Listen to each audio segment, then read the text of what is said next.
Los temas que le interesan a Colombia se analizan en Golpes de Opinión.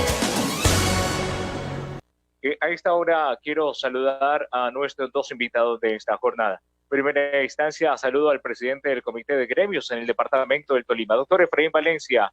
Gracias por estar con nosotros. Buenos días. Julio, muy buenos días. Un cordial saludo para usted, para todas las personas que se encuentran conectadas en este momento y acá muy presto y dispuesto pues para todos los temas que se están trabajando alrededor del sector productivo de nuestra región. Sí, también quiero saludar a esta hora al empresario Álvaro Montoya, el empresario tolimense, creador de la Agencia Regional de Cooperación ARCO, con presencia nacional, que desde luego ha venido teniendo una importancia en nuestro departamento, como también ha sido miembro de la Cámara de Comercio de Ibagué. Doctor Álvaro Montoya, gracias por estar con nosotros. Buenos días. Julio, usted, muchas gracias por la invitación. Un saludo especial para nuestro presidente, el doctor Efraín. Listos para abordar estos temas de tanto interés local. Sí, gracias por estar con nosotros. Ayer el presidente Iván Duque tomó algunas determinaciones. Una de ellas, el subsidiar el 40% del salario mínimo de los trabajadores de las empresas en nuestro país que hayan tenido una disminución de mínimo el 20% en su facturación. Lo decía ayer el director del Departamento Nacional de Planeación. Cuando se habla del 40% de un salario mínimo, quiere decir que pues, ese 40% del salario mínimo más no quiere decir que un trabajador de una empresa que haya disminuido su facturación en un mínimo del 20%, pues si tiene un empleado que gana 2 millones o gana 3 millones, no se le vaya a dar ese subsidio de un poco más de 300.000 pesos. No tengo clara en este momento la cifra. Doctor Efraín Valencia, ¿cómo se recibe desde los gremios económicos este tipo de determinaciones?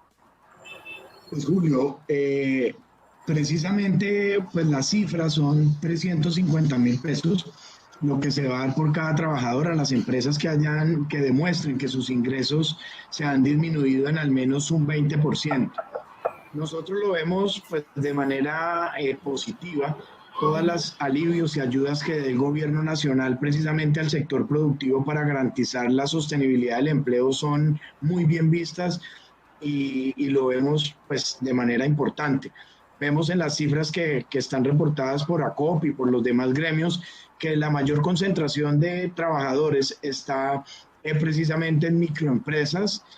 Hablamos de cerca de 17 millones de personas en nuestro país, de las cuales la mayoría están en el salario mínimo. Entonces va a ser importante y estas ayudas son claves para este proceso de recuperación.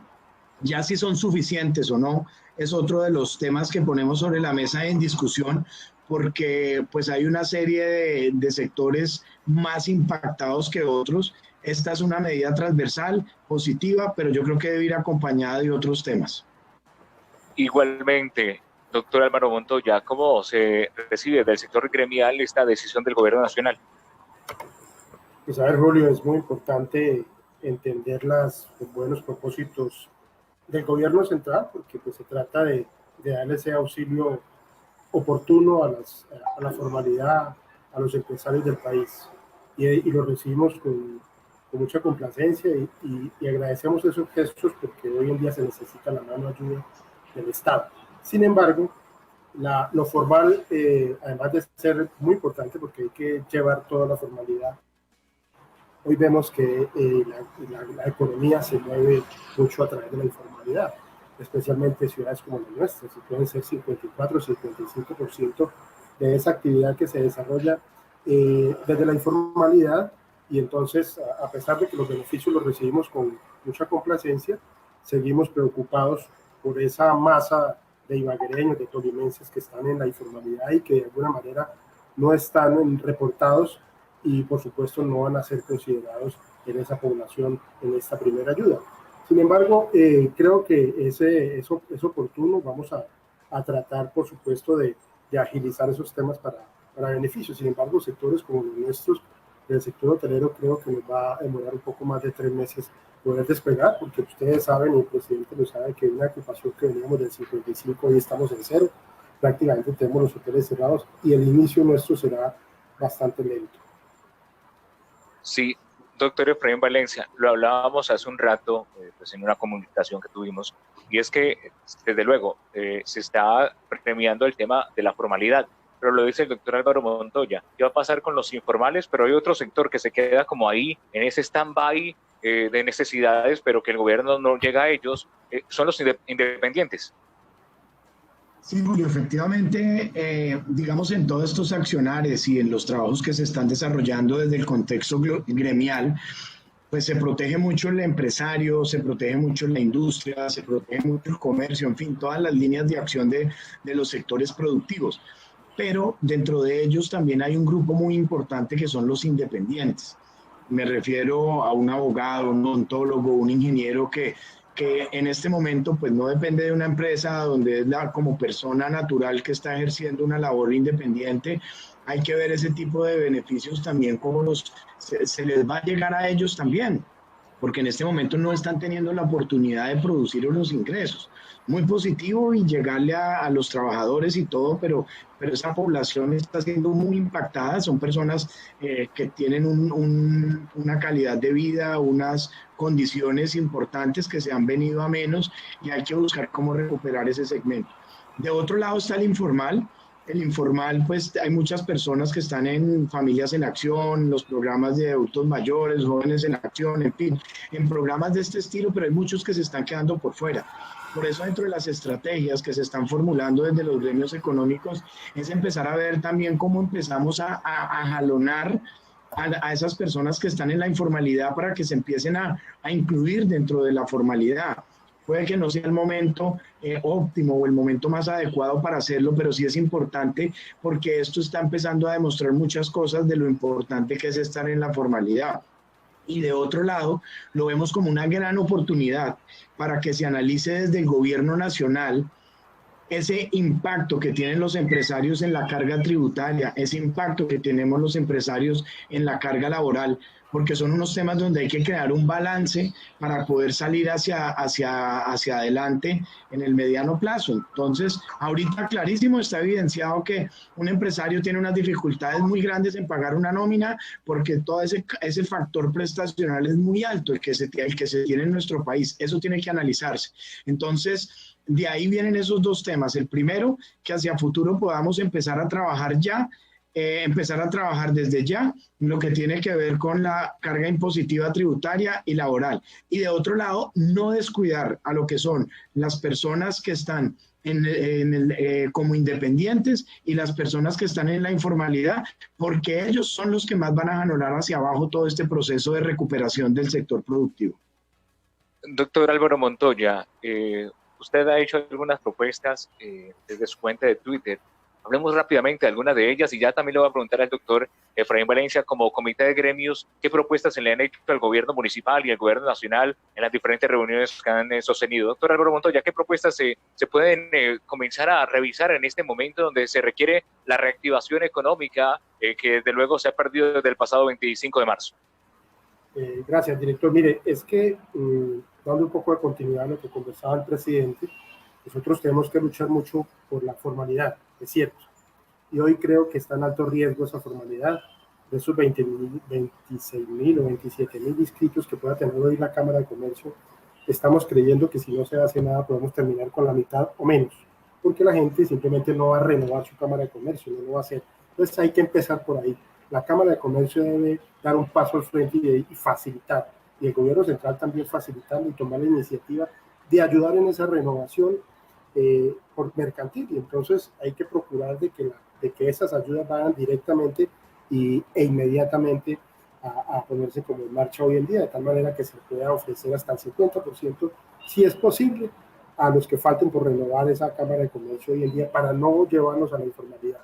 Y igualmente hay que darle uso a esos miles de millones de pesos que pueden tener hoy en reserva en la Cámara de Comercio, como la Ibagué y otras en todo el país, que pueden facilitar la formalización de aquellos que no tienen formalizado su tema laboral ni su tema empresarial. Y hay que invitarlos a que de alguna manera lo formalicen, no solamente dándoles la facilidad de que se registren de manera gratuita, sino ayudarles en su formación, cosa que entiendan cómo se maneja la formalidad, y un capital semilla que fácilmente puede juntarse con plata que pueda tener hoy disponible en la Cámara de Comercio para ayudar a esos futuros y posibles empresarios al igual que una plata que ponga o un CASE que ponga hoy el gobierno municipal y el gobierno departamental para darles ese crédito semilla, lógicamente soportados como un plan de negocio, que se puedan activar muchos de los negocios que hoy son informales o que no existen en los barrios, en las comunas de nuestra ciudad. Esa es como una propuesta que podríamos simplemente juntar entidades como el SENA, como Infibagué, la Cámara de Comercio, para que activen esa formalidad y puedan empezar a recuperar muchos de esos empleos que se han perdido por esa falta de actividad económica en la ciudad durante 20 años o más. Y hoy, efectivamente, con esa tragedia llamada COVID. Entonces, esa es la primera propuesta, juntar voluntades alrededor de la formalidad, solicitarle a la Cámara de Comercio que haga lo que tenga que hacer para que no vayan de la formalidad a la informalidad, y hay que procurar, por supuesto, que esas pérdidas de empleo que hemos tenido en muchos de los sectores, digamos, la confección, la construcción, el comercio mismo, el campo, podamos, de la mano amiga del gobierno, procurar que el impacto sea el menor posible. Yo creo que, y le escuchaba al alcalde esta mañana, que de esas 19-20% que podríamos tener, o los 20.000, 25.000 empleos que hemos perdido en los últimos años, podríamos llegar a tener una tragedia de 50, 60.000 o más tolimenses sin qué hacer. Entonces, fácilmente toca esas dos propuestas. Y la tercera propuesta es que efectivamente el municipio, el gobierno y el gobierno nacional pongan toda la carne del asador, digamos de cuánta plata se dispone, cuántos son los empleos que hay que recuperar, y de una vez, como un tema de urgencia, de impacto, como una estrategia de choque, ir a recuperar la ciudad y a recuperar esos empleos que hemos perdido y que hemos perdido en estas temporadas. Sí, incluso esta semana entrevistaba al director de desarrollo, decía que ese 12.4, el desempleo que se marcó en el trimestre móvil enero-marzo, y ese 19.4 que marcó Ibagué, no es tan verdadero, porque las personas que estaban con una ocupación o con un trabajo fueron enviadas no a engrosar esa cifra del desempleo, sino a una categoría que tiene el DANE, que son personas inactivas. Esas personas, cuando el aislamiento preventivo obligatorio se levante en su totalidad, van a salir a ejercer presión sobre el mercado laboral, y que el desempleo en Colombia no está en el 12.4, sino aproximadamente en un 17. Lo mismo sucedería con Ibagué. Doctor Efraín Valencia, antes de hablar de las propuestas del sector de los gremios, ¿qué piensa de la propuesta del doctor Álvaro Montoya, el unir voluntades aquí a nivel regional para tratar de inyectar liquidez a las compañías? No, pues indudablemente, y es supremamente importante, porque es que definitivamente esto es un problema de todos. Esto no es un problema solo de los empresarios, o es un problema solo del gobierno, no es un problema de la sociedad, de la academia, de todos. Si nosotros buscamos la posibilidad de, en la Cámara de Comercio, de jalonar recursos internacionales, de jalonar recursos nacionales, de buscar todas las alternativas de los mismos recursos de los gobiernos locales y poner eso a disposición del sector productivo, porque es que recordemos un concepto: cuando se habla del sector productivo no estamos hablando de ver cómo el empresario gana más plata, eso no es, eso era antes. Hoy en día buscamos la supervivencia empresarial y la sostenibilidad del empleo. Son dos conceptos que en este momento se están trabajando, y si le damos la mano al sector productivo, que es el que empieza a activar la economía, y al activar la economía se va de la mano el desarrollo y sostenemos el empleo, yo creo que esas son las variables, y me parece una alternativa y una propuesta bien interesante, y pues hay que trabajar alrededor de ellas, dentro de los planteamientos que hacía la Cámara de Comercio de Ibagué. En la reunión que tuvimos hace un par de días con el alcalde y el gobernador, precisamente estaba en el jalonar unos recursos, en apoyar unos proyectos de emprendimiento, en buscar cómo se le facilitan algunos recursos a los empresarios. Todo esto es importante, y definitivamente sí hay que llegar a esa esencia de esos capitales de trabajo, de esos flujos de caja, para que las empresas no tengan que parar. Entonces lo veo con muy buenos ojos, y hay que trabajarle a todo ese tipo de iniciativas generadas desde los mismos empresarios. Sí, doctor Efraín Valencia, ¿qué propuestas se han hecho desde los gremios económicos, no solo en estas reuniones a nivel regional, sino quizás a nivel nacional, desde FENAL, desde los diferentes sectores, para buscar de lo que siempre hemos hablado, es el tratar de, bueno, usted lo plantea, una supervivencia económica de las empresas, pero también comenzar a generar una proyección en lo que se nos avecina, que es el post-COVID? Sí, Julio, efectivamente. Dos frentes de trabajo, uno en el contexto nacional y otro en el contexto local. En el contexto nacional, a través de agremiaciones como parte de la que represento, que es FENALCO, y hago parte de su Junta Nacional, y lo mismo de ACE Colombia, que es el gremio de los centros comerciales, se han venido planteando de manera permanente propuestas, al igual que los otros gremios como ACOPI, la ANDI, Camacol y demás, donde precisamente le estamos pidiendo al gobierno nacional, mire, faciliten los temas tributarios, busquemos mecanismos para aliviar la caja de las empresas. De igual manera, en el contexto laboral también, busquemos cómo facilitamos esa gestión empresarial. Esas son parte de las acciones que no hemos parado, muchas de ellas ya se han logrado implementar, muchas de ellas ya están operando. Se ha trabajado sobre las propiedades horizontales, sobre los pagos de administración, las negociaciones de los arrendamientos, que se dieron unas pautas en lo que tenía que ver con los decretos expedidos por el Ministerio de Vivienda. En fin, se ha trabajado mucho alrededor de esto, como también empezamos a activar sectores. Eso también es bien importante. En la primera fase fue como estos de primera necesidad, farmacias, alimentos, todos estos bienes de consumo se activaron. Vino otra etapa que fue la construcción y la manufactura, la última etapa que fue la que anunció hace un par de días el presidente de la República, y seguimos desde el contexto nacional buscando esa reactivación gradual, obviamente dentro de todos los parámetros de seguridad, de protección y todo, porque al igual que el gobierno nos interesa que las condiciones de salubridad, las condiciones de protección de la ciudadanía se den. Pero por otro lado está el contexto local. ¿Qué estamos haciendo en el contexto local? Ya hemos buscado algunas iniciativas en las cuales nos han respaldado el alcalde, se logró dar un plazo en lo que tenía que ver con los tributos locales, el tema de los servicios públicos como el agua, un tema importante. Ahorita Celsia también se vinculó con algunas otras particularidades, y dentro de los otros temas que nosotros venimos insistiendo muchísimo al alcalde y a su equipo de trabajo, es decir, mire, esas decisiones que se toman en el contexto nacional, que sean de ejecución rápida y práctica en el contexto local, porque como lo han dicho hoy claramente el ministro Manuel Restrepo, dice, la llave de la gradualidad la tienen los alcaldes. Y en esto me estoy refiriendo específicamente a los sectores que se aperturan. Hace ya un par de semanas se anunció la apertura de los sectores de la manufactura y de la construcción. Todavía se sigue viviendo ese tema de los trámites, de los permisos, de la erradicación de los protocolos. Uno entiende que esa gradualidad, eso implica un proceso de por medio, pero parte de lo que le hemos pedido a la alcaldía es que esos procesos sean muy ágiles y muy rápidos. De igual manera, en lo que tiene que ver con el comercio, que es donde tenemos una gran expectativa que sea el próximo sector que se va a reactivar, nos empecemos a preparar desde ya. No esperemos al momento en que el gobierno nacional diga, listo, la semana entrante inicia el sector comercio, sino desde ya empecemos a socializar los protocolos, preparemos a todo el comercio, preparemos a la gente alrededor de esto.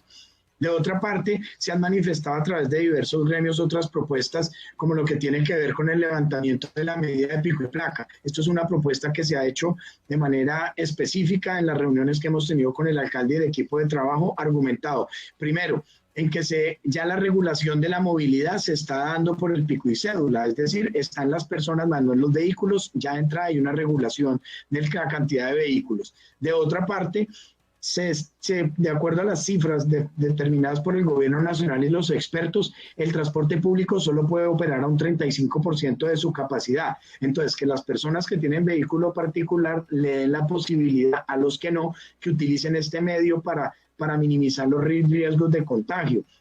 Lo otro, se presentó a través de FENALCO una propuesta de levantar el toque de queda. El toque de queda porque el impacto que vimos el fin de semana anterior fue altísimo. Ventas caídas de lo que ya se estaba vendiendo en más de un 80%, un altísimo impacto.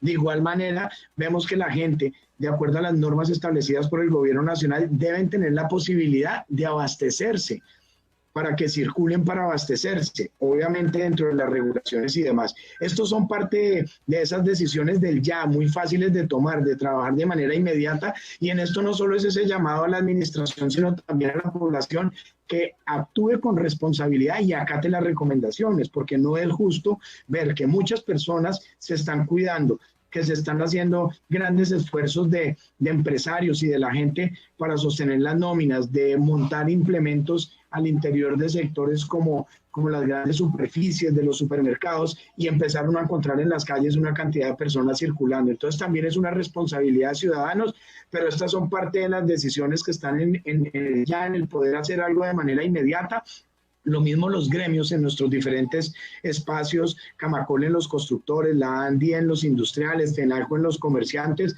Hemos estado tomando diversas acciones y decisiones para apoyar precisamente esa actividad que se puede empezar a reactivar. Entonces, esas son unas decisiones básicas de ya y obviamente hay unas propuestas en un mediano y largo plazo que son las que le presentamos al señor gobernador y al alcalde hace un par de días.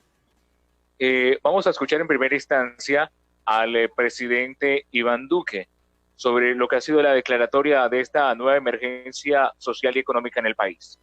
Queda entonces declarada la emergencia económica en nuestro país. Lanzamos el decreto de declaración el día de hoy. Mañana estaremos emitiendo el decreto también de este subsidio que va hasta el valor del 40% de un salario mínimo a todos los trabajadores de las micro, pequeñas, medianas y grandes empresas que hayan tenido una reducción en su facturación, que puede empezar con ese 20%. Creo que este es un mensaje claro, contundente y que se suma también a otras medidas económicas y también reitero, la medida a partir de la cual el segundo pago del impuesto de renta que estaba previsto para las próximas semanas se corre para final del año también para aliviar al universo de micro, pequeñas, medianas y grandes empresas en el territorio nacional. Alberto Carrasquilla es el ministro de Hacienda y esto también manifestó sobre estas nuevas medidas. Lo primero es tratar de aliviar la carga de la nómina sobre los flujos de caja de las empresas, con el fin de evitar que las empresas se vean abocadas a esa decisión terrible de tener que despedir a sus trabajadores. Desde luego quisiéramos, pero no alcanza la plata para financiar la totalidad, pero tenemos, como usted bien lo dijo, un porcentaje muy significativo de las nóminas por los siguientes 3 meses financiadas con estos recursos. Esos recursos están disponibles, esos recursos los tenemos listos para hacer estos desembolsos y para implementar la decisión simplemente tocaría documentar por la vía de un auditor, por la vía de la contaduría de la empresa y desde luego utilizar los recursos de manera transparente y de manera honorable, como sin duda será el caso. 11:38 minutos, estamos en Golpe de Opinión más allá de la noticia. Desde el gobierno municipal, y ya volveré con el doctor Álvaro Montoya, doctor Efraín Valencia, y del gobierno departamental, ¿cómo cree usted que se ha manejado la situación?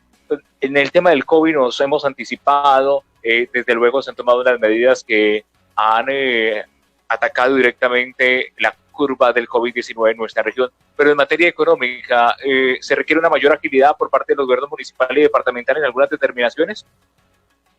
Bueno, sí, han sido muy acertados, digamos, en los temas de prevención, han sido muy acuciosos tanto el gobernador como el alcalde de tomar las acciones preventivas, pero sí hay que entrar a mirar todo este tema económico y ahí era donde planteaba yo ahorita unos puntos que son claves de irradiar de manera oportuna y rápida todo lo que tiene que ver con las decisiones del gobierno nacional y ayudarnos acá también desde el plano local.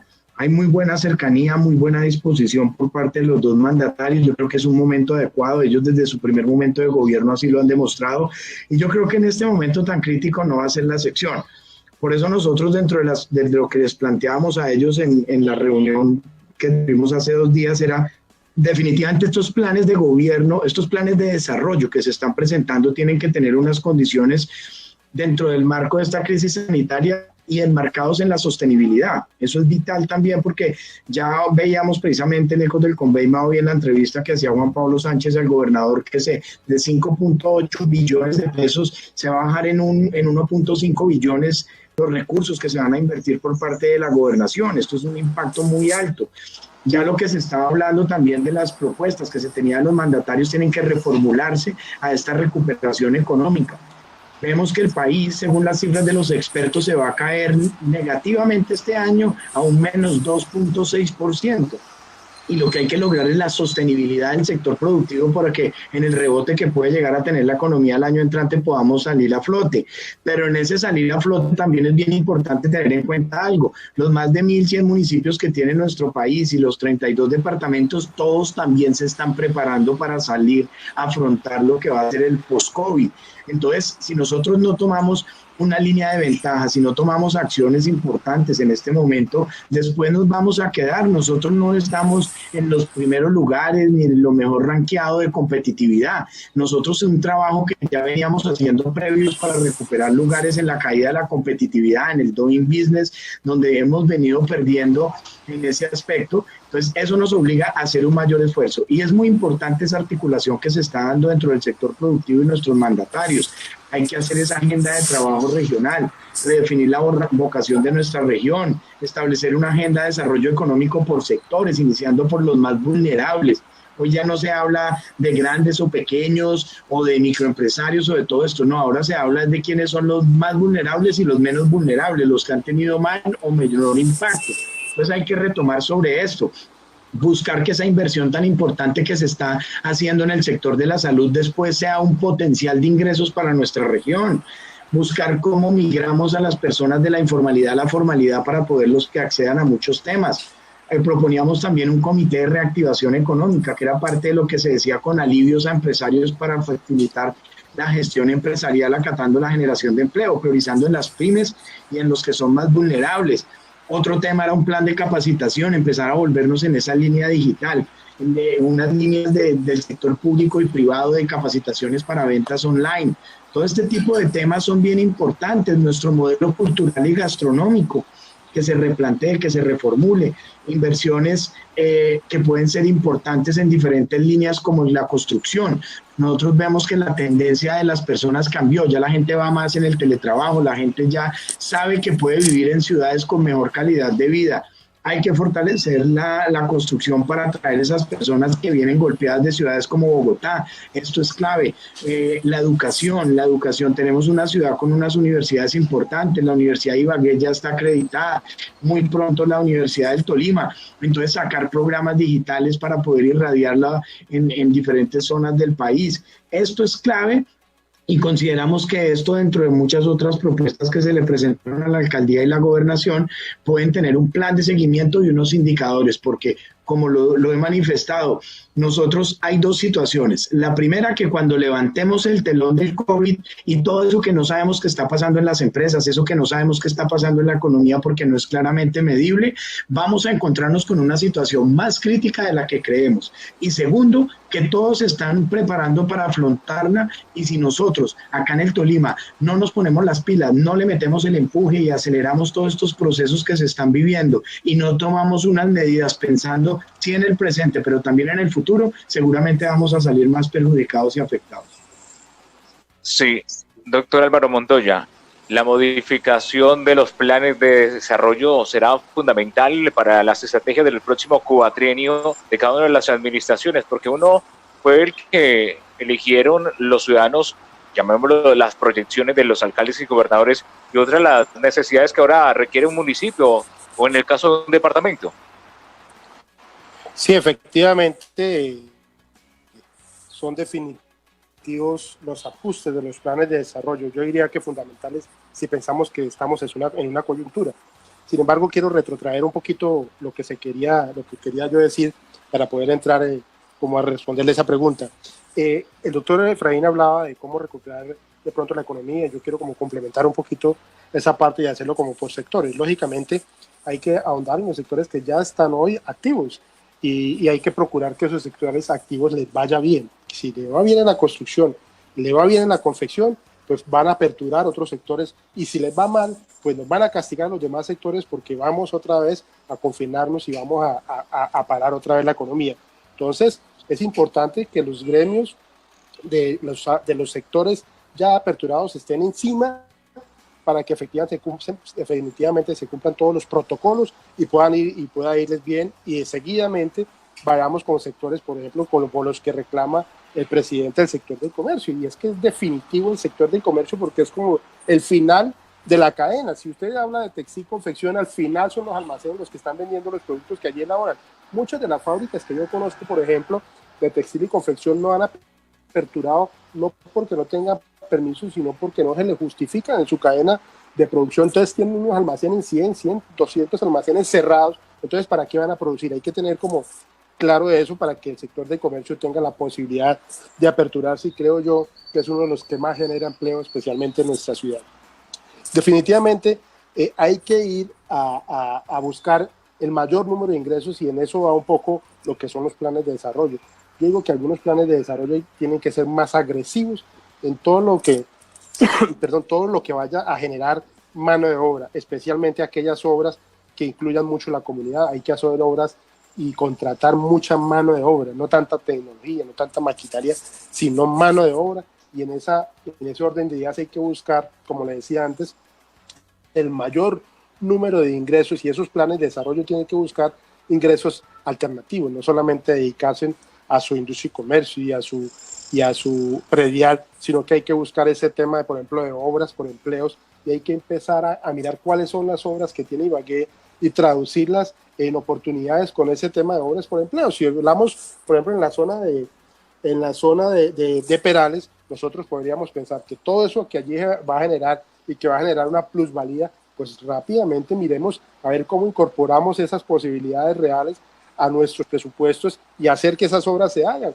sea el municipio o sea el municipio de la mano con los empresarios que allí van a desarrollar esos sectores. Hay que buscar que efectivamente nosotros podamos impactar sin temores, o sea, esas grandes obras no hay que aplazarlas, no hay que postergarlas, al contrario, con más ahínco hay que procurarlas. Y en ese orden de ideas, entonces, todo eso que se hablaba de los circuitos viales, de los puentes, de los deprimidos, de las variantes, hay que hacer que se hagan e involucren más la comunidad. Y también hacer obras que incluyan a la comunidad. Por ejemplo, el tema de, no necesariamente obras, el tema de la cosecha del café que se está dando por estos días, hay que procurarlo, hay que facilitar las cosas, el transporte de los campesinos y aquellas personas que también quieren ir a coger café, allá nos enseñan cómo, y vamos a coger café de tal manera que es lo que hoy está dando, lo que hoy efectivamente se puede dar, y vamos para allá. Y con relación a los planes de desarrollo, no solamente ser agresivos en el tema de ingresos, sino ser agresivos en la posibilidad de generar empleo, y ahí hay que hacer un llamado al alcalde y al gobernador que todo lo midan de aquí en adelante en empleos. Todo lo que permita la generación de empleos hay que incluirlo. 11:48 minutos. Precisamente esta mañana en la entrevista con Ecos del Conveime, el gobernador dijo que mantiene la intención de construir la avenida 13, hacerle el complejo acuático en Ibagué, y ayer en la entrevista con el alcalde Andrés Hurtado manifestaba que se mantiene la intención de construir el viaducto o el puente elevado allí en la calle 60. Escuchamos aparte de lo que dijo el gobernador Ricardo Orozco, esto en materia económica, y ya volvemos con nuestros panelistas a la parte final de Golpe de Opinión.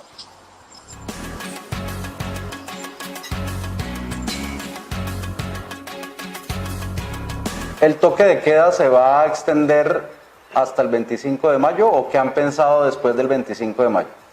Bueno, el aislamiento preventivo, nosotros hemos sido en esta última parte muy estratégicos en las decisiones que ha tomado el señor presidente, y hemos acompañado esas decisiones. Un presidente que creo que cogió el liderazgo del COVID a nivel nacional, y hoy pues también su imagen es muy favorable frente al tema del COVID, y hemos estado acompañando las decisiones del gobierno nacional. Por eso hemos adoptado los decretos que han sacado, y esperamos adoptar el decreto que va hasta el 25 de mayo, con las excepciones que hoy permiten algunas actividades económicas. Yo soy consciente que cuando la pandemia arrancó, pues se tomaron medidas muy drásticas para frenar el crecimiento. Pero a medida que esto ha avanzado, también soy consciente que la economía debe reactivarse. Por eso también comparto totalmente la estrategia del gobierno nacional de ir aperturando poco a poco la economía. De las últimas acciones que ha hecho el presidente, ¿qué ha dicho? 800 municipios en Colombia hoy no tienen el contagio de COVID.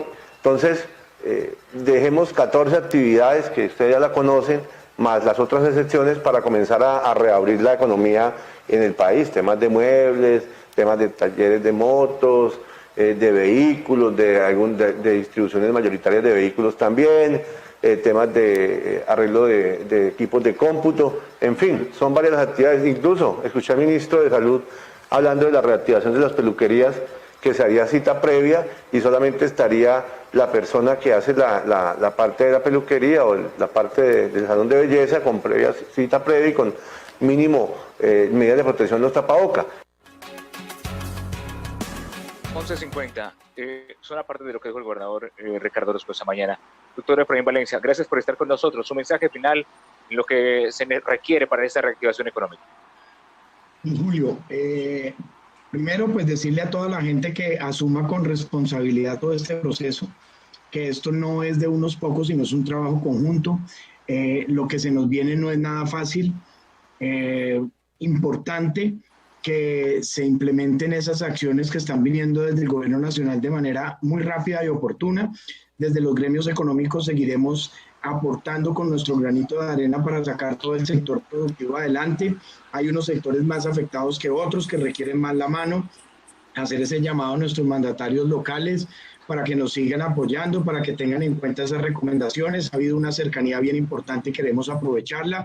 Y obviamente que pues trabajemos arduamente, que no paremos en ningún momento y que la gente sepa que tiene sus representantes gremiales que están trabajando en pro de sacar esta región adelante. Sí, gracias al doctor Efraín Valencia. También, doctor Álvaro Montoya, gracias por estar con nosotros.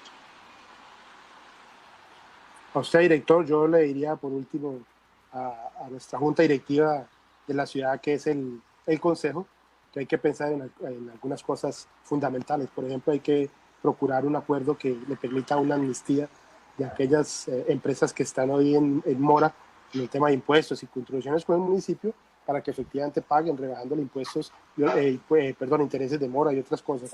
Hay que tratar de conciliar los plazos, lo que viene frente al tema de industria y comercio, el tema de impuesto predial. Hay que ayudar al alcalde a que efectivamente disponga de toda esa capacidad de crédito y algo más con vigencias futuras, diría yo de unos 150 mil millones de pesos más. Hay que ponerle el ojo, por supuesto, hay que ayudarle a que las cosas le salgan bien, pero también hay que pensar en la nueva inversión, lo que decía el doctor Efraín. Hay que atraer lo poquito que se vaya a ofrecer de crédito, de apoyo, de inversión en el país, hay que atraerlos, y hay que pensar en exoneraciones de industria y comercio de manera temporal, por unos 5 o 10 años.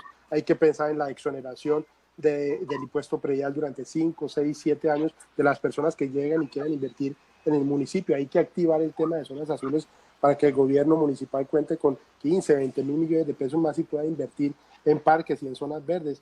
Hay que tratar de generar mayores ingresos al municipio. Hay que garantizar, por ejemplo, hay que hablar del tema del alumbrado público para que no sea tan costoso. Sí. Hay que auspiciar una promoción territorial. En fin, nos toca alistarnos para estar de primeros en la fila cuando esto se reactive efectivamente económicamente. Sí, pues gracias al doctor Álvaro Montoya, como también al doctor Efraín Valencia. 11:53 minutos. Hacemos una pausa. Estamos en Golpes de Opinión. Ya viene la emisión central de Noticias. Golpes de opinión más allá de la noticia.